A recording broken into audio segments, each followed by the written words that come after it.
اعوذ باللہ من الشیطان الرجیم بسم اللہ الرحمن الرحیم لا الہ الا اللہ محمد رسول اللہ صلی اللہ علیہ یا رسول اللہ صلی اللہ تعالی علیہ وسلم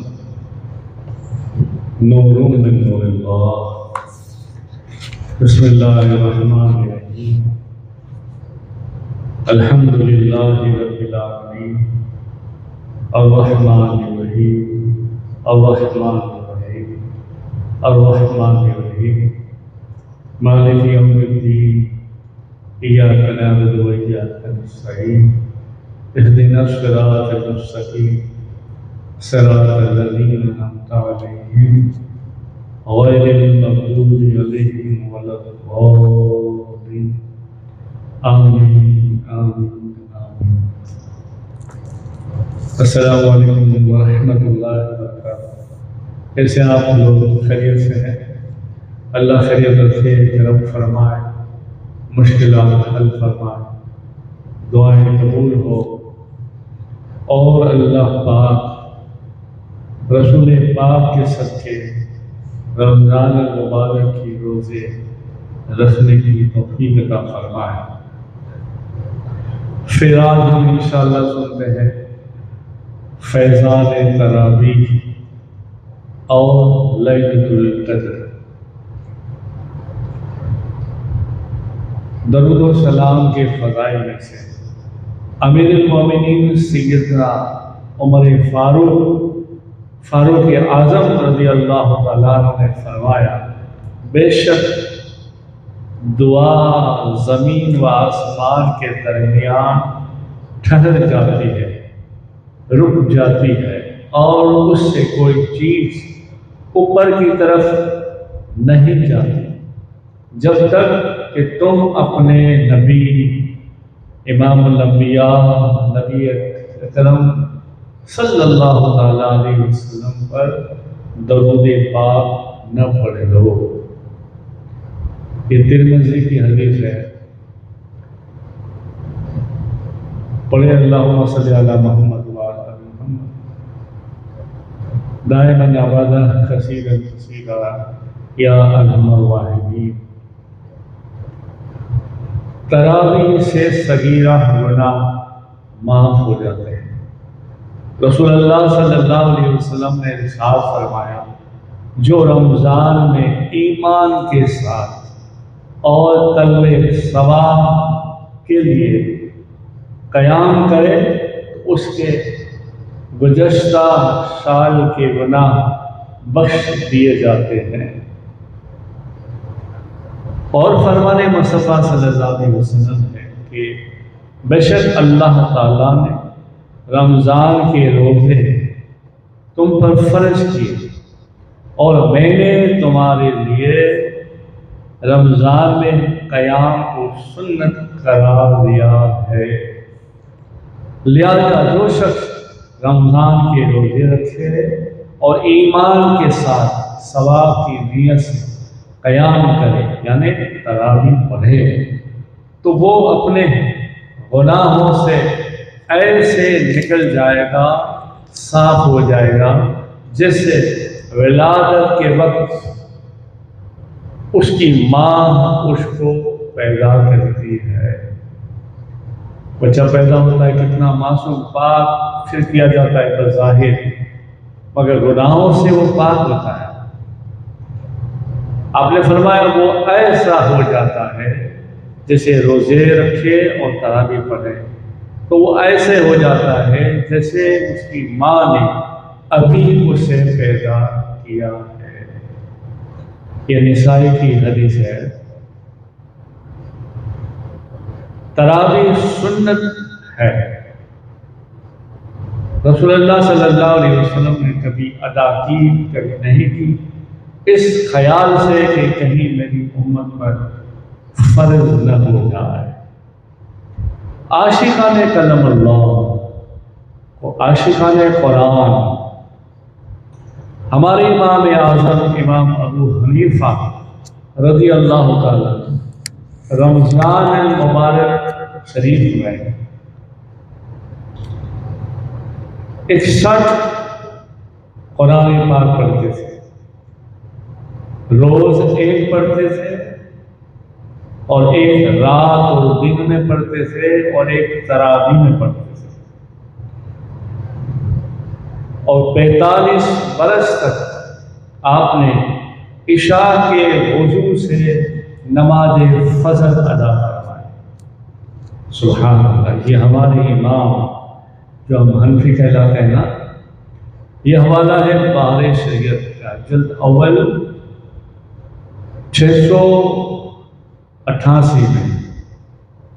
ایک روایت میں ہے امام اعظم نے زندگی میں 55 حج کیے، اور جس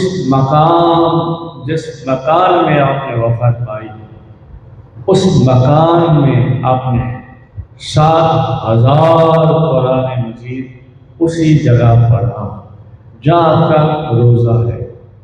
اور الحمدللہ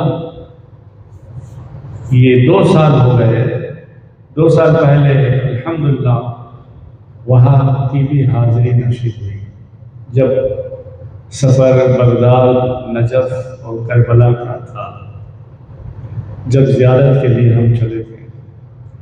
اس طرح سے اعلیٰ حضرت فتاوی رضیہ میں جلد 7 میں فرماتے ہیں کہ بعض علماء کرام اور اللہ والے ایسے ہیں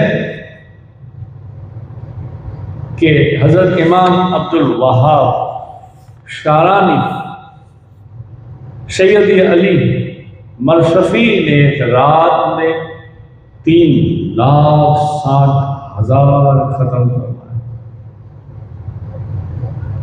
آپ سوچتے ہوں گے یہ ایسے کیسے ہو سکتا ہے؟ تو اس کی مثال بالکل چھوٹی سی ہے، جیسے ہمارے موبائل میں ایک چھوٹی سی چپ میں، سم میں، میموری میں پورا قرآن، پورا مدینہ، پورا مکہ، سارے دنیا کی چیزیں آ سکتی ہے، اس طرح اللہ ان کے وقت میں اور ان کی زبان میں ایسا برکت، ایسا نور دے دیتا ہے کہ وہ پڑھ سکتے ہیں۔ اور آگے فرماتے ہیں مولائے کائنات علی مرتضیٰ شیر خدا کرم اللہ تعالیٰ حضور کریم بایاں پاؤں رکاب پہ جب رکھ کر قرآن مجید شروع کرتے اور داہنا سیدھا پاؤں رکاب تک نہ پہنچتا کہ آپ پورا قرآن شریف، پورا قرآن ختم کر دیتے۔ سبحان اللہ۔ یہ بخاری شریف کی حدیث ہے، اور فتوی رضویہ میں بھی آپ نے لکھا ہے۔ سیدنا داؤد علیہ السلام اپنی سواری کا حکم دیتے اور سواری پر زین کس دی جائے، جن کو ٹھیک ٹھاک کرتے، اتنی دیر میں آپ زبور شریف، پوری زبور شریف کی تلاوت ختم کر دیتے۔ سبحان اللہ۔ پارہ 27 سورۃ مزمل میں اللہ کا حکم ہے اور قرآن پڑھو، مگر ٹھہر ٹھہر کر پڑھو، سمجھ میں آئے اس طرح پڑھو۔ آج کچھ لوگ اپنی واہ واہ کے لیے علم ترا میں دیکھو یا قرآن میں دیکھو، ختم قرآن جہاں قرآن پڑھا جاتا ہے، اتنا جلدی کرتے ہیں کہ پیچھے والے کو سمجھ نہیں آتی کہ کیا پڑھتا ہے۔ اللہ رحم فرمائے اور ہم سب کو، پڑھانے والے کو اور پڑھنے والے کو ہدایت نصیب فرمائے۔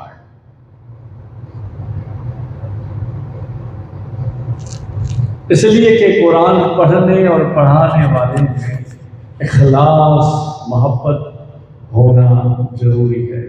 یہ نہیں کہ بس چلو پڑھ لیا، رکھ لیا قرآن اور ختم ہو گئی، 27 کی شب آ گئی، شب میں بھی پڑھ لیا، جو بھی لوگوں نے دیا لے لیا اور چلے آئے۔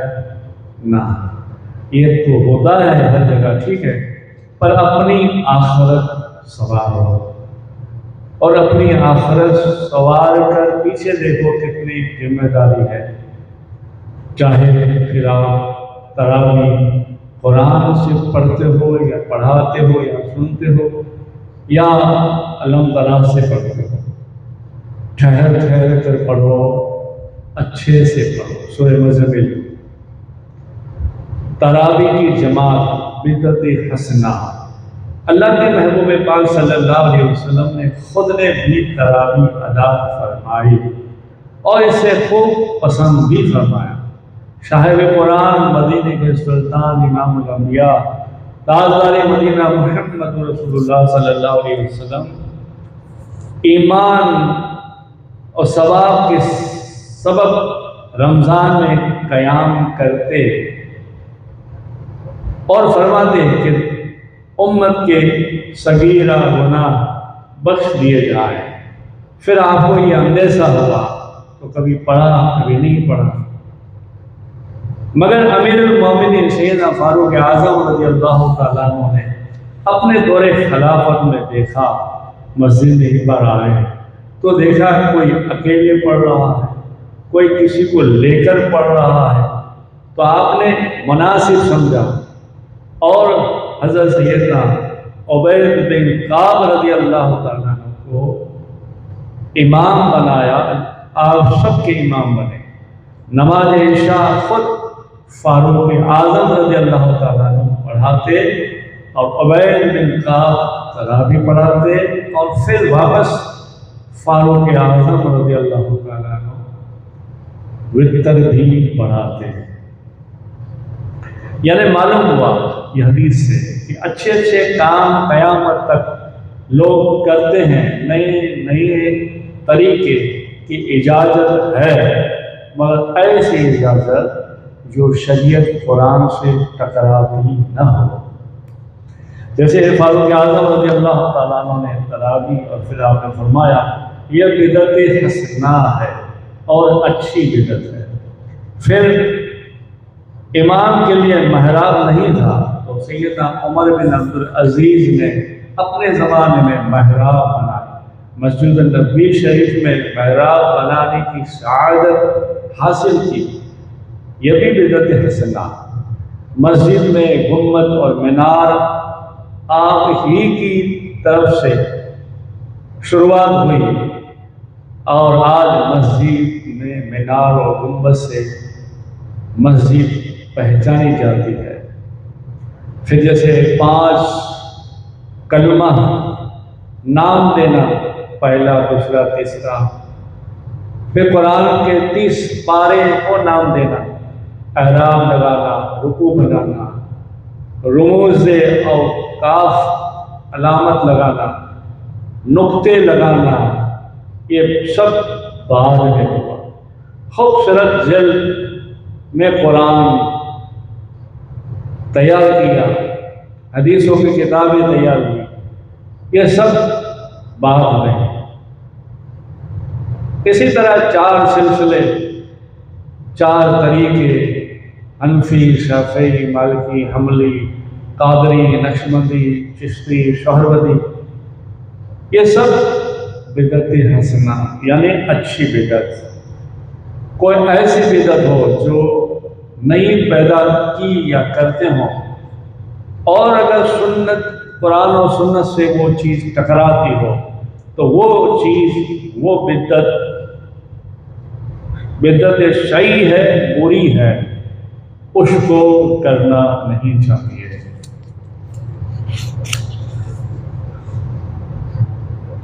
اور آج بدعت حسنہ کے بغیر گزارا ہی نہیں ہے، جہاں دیکھو بدعت حسنہ ہوگی۔ حالانکہ شاہ خیر الانام صلی اللہ علیہ وسلم صحابہ تابعین کے زمانے میں نہیں تھا۔ جیسے درس قرآن، حدیث، اسلامی کتابیں، یہ ساری سب چیزیں، مینار، گنبد، اذان سے پہلے درود، عید میلاد، 11ویں، 6ٹھی،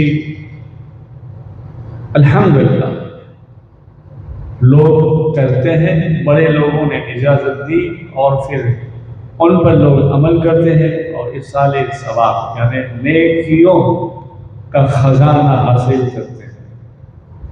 اب سب گنبد خضرا کی جو ہم بات کریں شاید تمہیں معلوم ہونا ہو، اس کے بارے میں کچھ اور مختصر بات کریں۔ سب گنبد جس کے دیدار کے لیے ہر عاشق کا دل بے قرار ہوتا ہے اور بے چین ہوتا ہے، اور جیسے دیکھتا ہے آنکھیں اشک بار ہو جاتی ہیں، یہ بدعت حسنہ ہے اور وہ بھی اچھی ہے، وہ بھی سرکار صحاباؤں کے بعد مختصر آپ کے سینکڑوں برسوں کے بعد یہ گنبد بنا۔ سرکار مدینہ صلی اللہ علیہ وسلم کا گنبد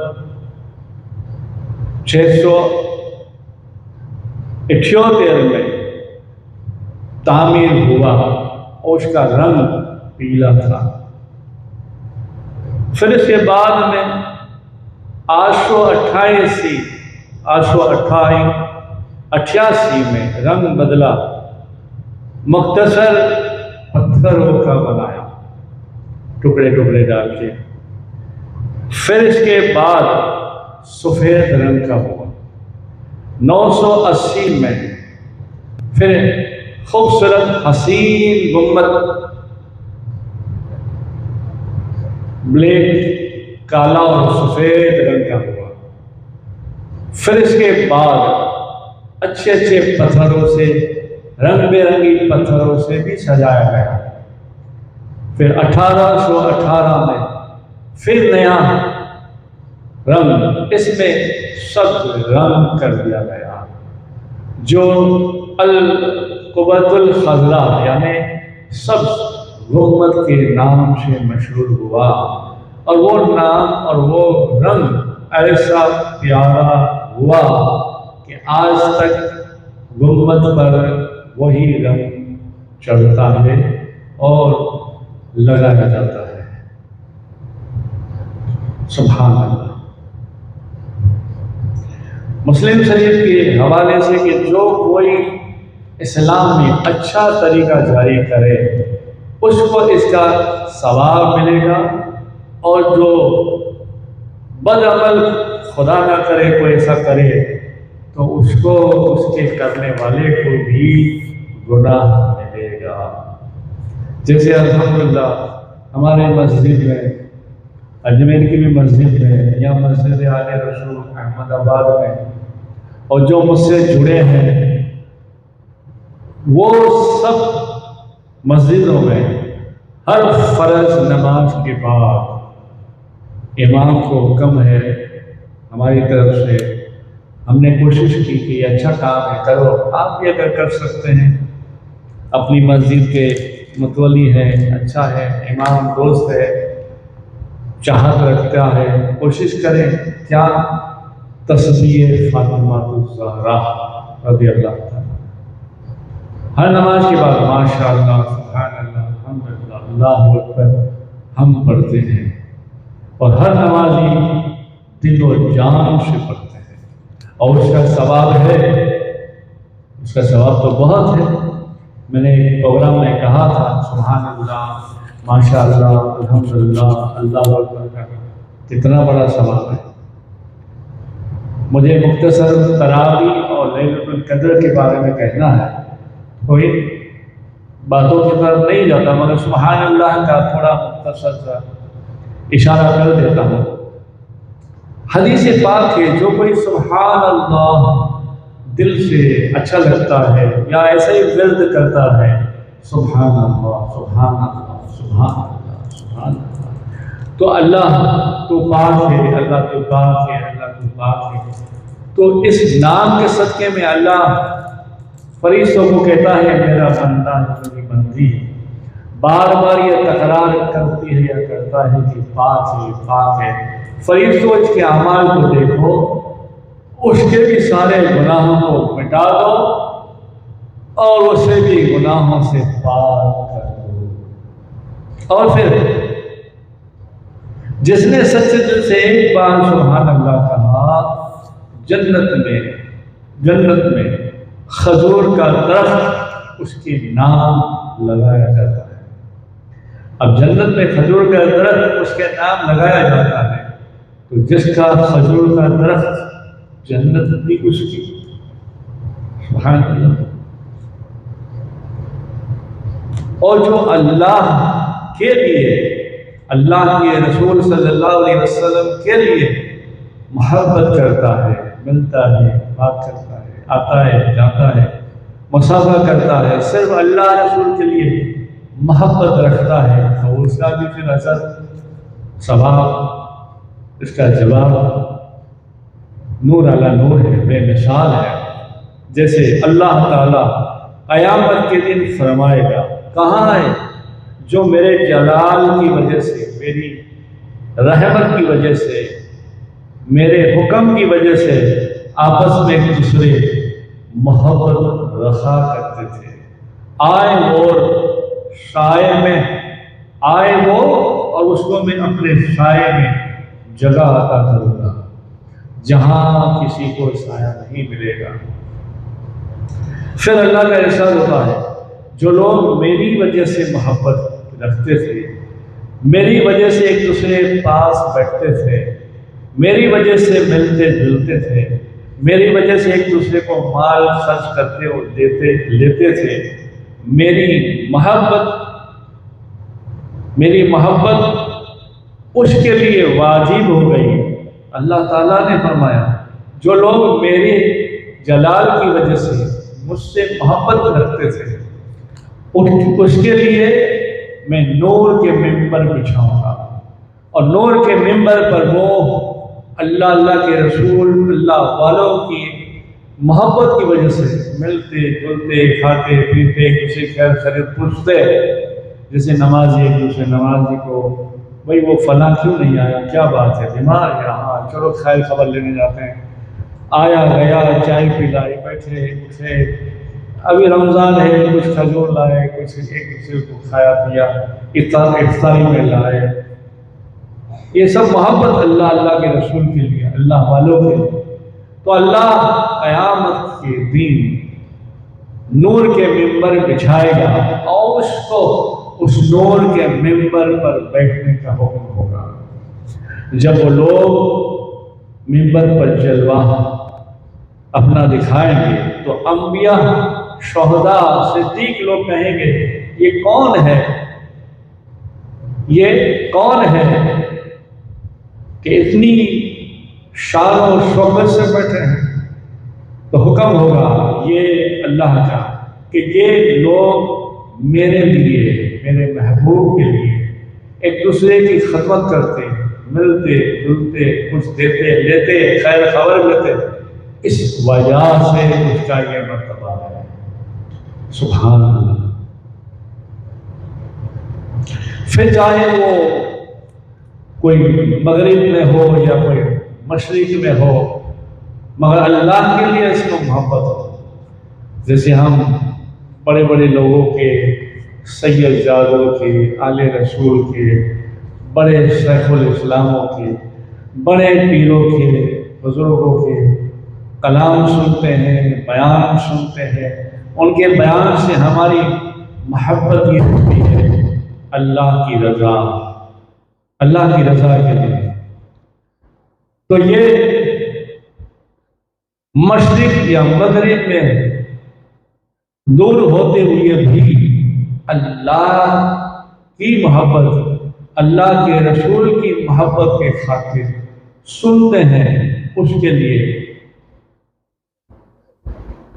لیے جنت میں یاقوت کے ستون ہوں گے، اس پر بالا خانے ہوں گے، ان کے دروازے کھلے ہوئے ہوں گے، اور وہ ایسے روشن جیسے چمکدار ستارے۔ لوگوں نے عرض کی یا رسول اللہ صلی اللہ علیہ وسلم، ان میں کون رہے گا؟ فرمان مصطفیٰ صلی اللہ علیہ وسلم ہوا، آپ نے فرمایا ان میں وہ لوگ رہیں گے جو صرف اللہ کے خاطر محبت رکھتے ہوں گے۔ پھر اس میں سب آ گیا، ورد و وظائف، اللہ والوں سے محبت کرنا، پیروں سے محبت کرنا، عالموں سے محبت کرنا، سیدوں سے محبت کرنا، اپنی مسجد کے امام سے محبت کرنا، ہر نیک آدمی سے محبت کرنا صرف اللہ کے لیے۔ آپ نے فرمایا وہ سب اللہ کے لیے آپس میں جو محبت رکھتے ہیں اس کے لیے ہوگا۔ اور اس کے لیے دوسری جگہ ارشاد فرمایا اس کے لیے یاقوت کی کرسیاں ہوں گی، نور کے منبر ہوں گے۔ سبحان اللہ۔ اور اگر خدا نہ کوئی ایسی بات بن گئی اور وہ کسی ایک کی وجہ سے کسی ایک نے چھوڑ دیا، کوئی بات بن گئی شریعت کے خلاف یا کوئی ماحول یا کچھ ایسی، تو اللہ کے لیے چھوڑ دیا، اللہ کے رسول کے لیے چھوڑ دیا، تو وہ اس کے اعمال کو دیکھے گا، مگر چھوڑنے والے کو اور اس سے اجر ملے گا۔ یہ بھی بہار شریعت ہے، جلد 3 میں ہے، صفحہ نمبر 575 سے لے کر 580 تک ہے، مختصر میں نے بولا ہے۔ تراویح ہر عاقل بالغ اسلامی بھائی بہن کے لیے سنت موقع ہے۔ بارے شریعت تراویح کی 20 رکعتیں سیدنا فاروق اعظم رضی اللہ تعالیٰ عنہ کے عہد میں 20 رکعتیں پڑھی جاتی تھی۔ تراویح کا وقت عشاء کے بعد پھر صبح صادق تک۔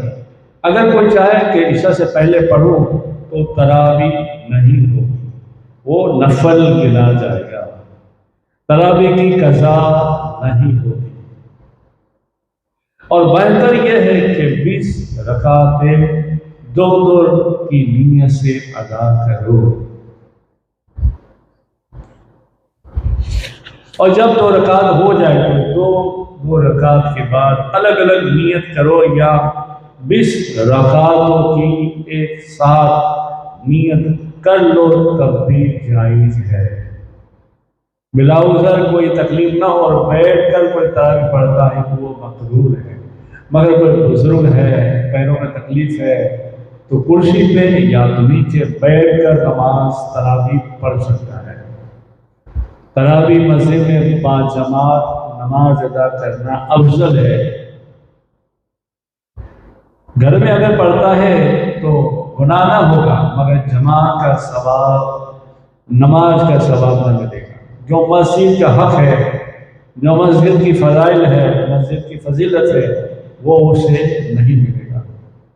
نابالغ امام کے پیچھے صرف نابالغ ہی تراویح پڑھ سکتے ہیں، بالغ کی تراویح بلکہ کوئی بھی نماز حتیٰ کہ نفل بھی نابالغ کے پیچھے نہیں ہوتی۔ تراویح میں پورا قرآن پڑھنا سنت موقع ہے اور الکفایہ بھی ہے۔ یہ فتاوی رضویہ میں ہے، جلد 10 کے اندر صفحہ نمبر 334 میں۔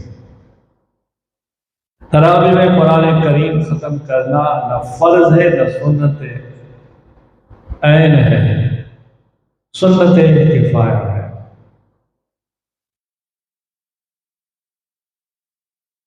اگر حافظ نہ ملے تو اس کی وجہ سے تراویح کینسل کرنا اچھی بات نہیں، گناہ گار ہے۔ صورت سے ہی تراویح ادا کر لو، الگ طرح سے۔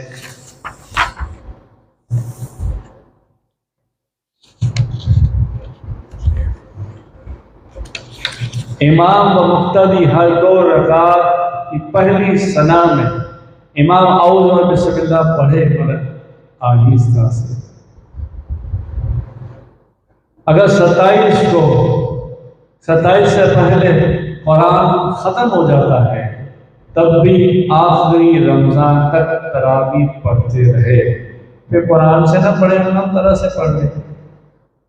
ہر 4 رکعت کے بعد اتنی دیر بیٹھے جتنی دیر مستحب ہے، اتنی دیر بیٹھے کہ جتنی دیر 4 رکعت پڑھ سکتے ہیں۔